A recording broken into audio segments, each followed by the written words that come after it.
Can't believe it's already time to talk about the finale. Episode 9, titled Look for the Light, will have you all in your feelings. The conclusion of the first season, based off the generation-defining game, which already divided fans, will absolutely divide fans.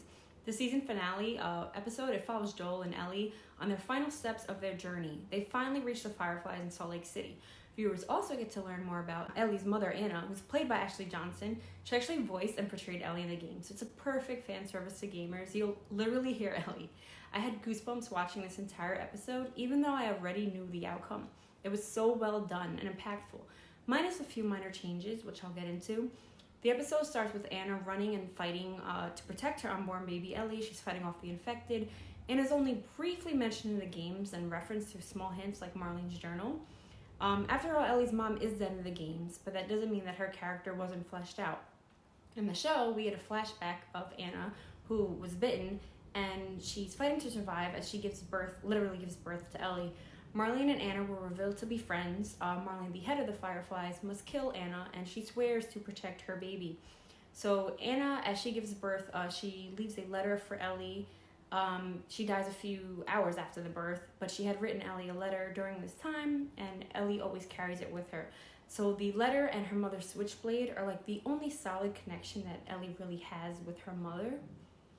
And back to the current timeline, Joel and Ellie are heading towards the hospital.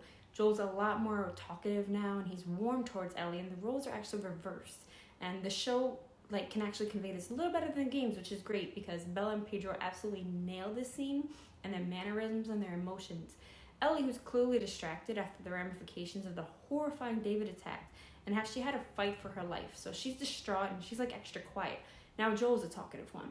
So I do like how the show also showed boosted scenes, where Ellie has to grab a ladder, which is something you do a lot in the games to get through obstacles. I was elated to see the giraffe scene because that's a monumental and iconic moment from the game. Ellie's laughing and Joel's smiling as she feeds the giraffe.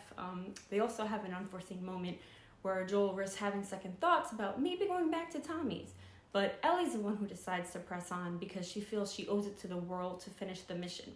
That the Fireflies can use her to actually develop a cure for the infection. Everything that they've been through, Ellie says it can't be for nothing and that they need to finish what they started. So the locations were spot on, beautiful imagery and set design. They included the emergency medical camps, but they drastically cut major hiccups they faced on their journey. They cut the entire tunnel and bus scenes, which I really would have liked to see because they needed a little more clicker and bloater action. They didn't show Molotovs, they didn't show the bow and arrow, and that's a lot of stuff they used to get through. Even though the characters are the central focus, I would have liked a little more depiction of the troubles in their journey. In A Heart to Heart, Joel opens up about Sarah and how he didn't care anymore. Now they're joking, Ellie has her pum book, they're telling silly apocalypse jokes, which are really funny, but someone throws a pipe bomb. Ellie gets kidnapped and Joel gets knocked out. So he wakes up in the hospital and he's with the Firefly leader, Marlene, who reveals the patrol didn't know who they were and that Ellie's being prepared for surgery because of the fungus cordyceps in her brain. So realizing that the surgery will be fatal to Ellie, as the x-rays, will show the fungus have covered her whole brain, and Joel doesn't want to do it. And Marlene promises that, she promised her mother that she would save her child, but there's no other choice. This is to save mankind. So she orders a patrol to take Joel to the highway, and if he tries anything, to shoot him. I had literal goosebumps watching the entire hospital scene. I finished playing this game over 5 times over the last 10 years, and I still had goosebumps as they recreated the most tragic and controversial scene.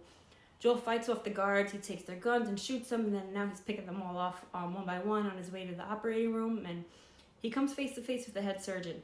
So he sees the doctors and literally sees Ellie on the surgical table, and he shoots the doctor and just takes Ellie. This is the most pivotal scene in the games, with flashbacks to how he handled Marlene. Also present the question, who is this, for who to decide? Ellie wakes up in the car as the drugs are wearing off, and Joel lies. He says they were running tests on others and that they're more like her and that the doctors couldn't do anything, so they stopped looking for a cure.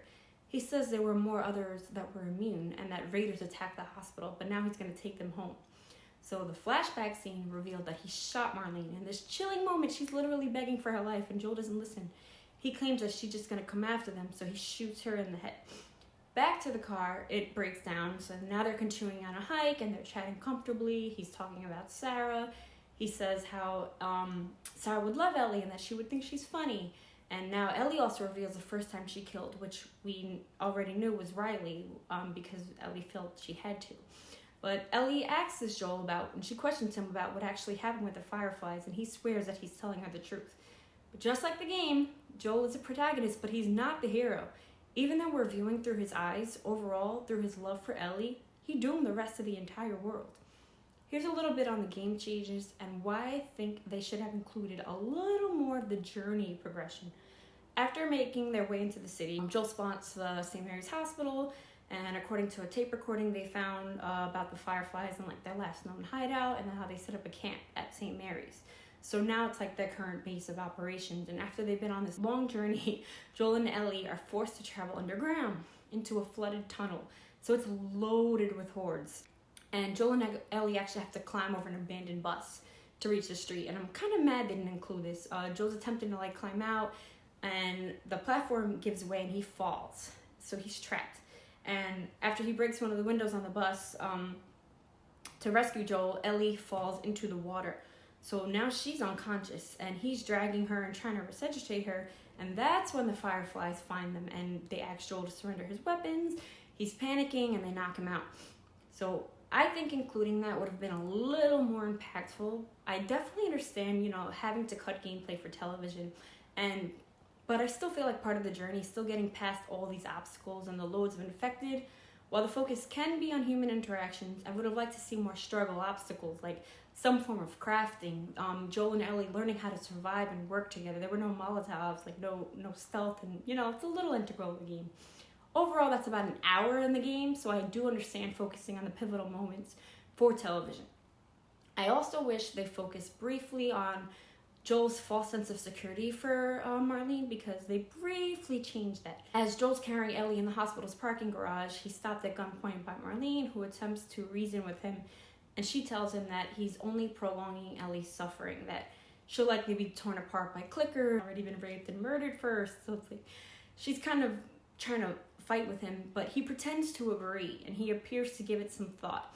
So Marlene takes it as a sign that she's getting through to him, and she actually lowers her gun, which gives Joel a second to shoot her. In the game, he shoots her in the abdomen with a secret gun that he had concealed under Ellie. Overall, it's another fantastic episode. Bella had perfected Ellie's mannerisms. The episode was tragic and well done. Pedro perfectly encapsulated a father that would literally do anything regardless of the circumstances. And it's a pretty much a direct adaptation with subtle changes that don't affect the narrative as a whole. Just would have liked a little more action, but overall, beautiful episode. And oh my god, season 2. I don't know if you want it.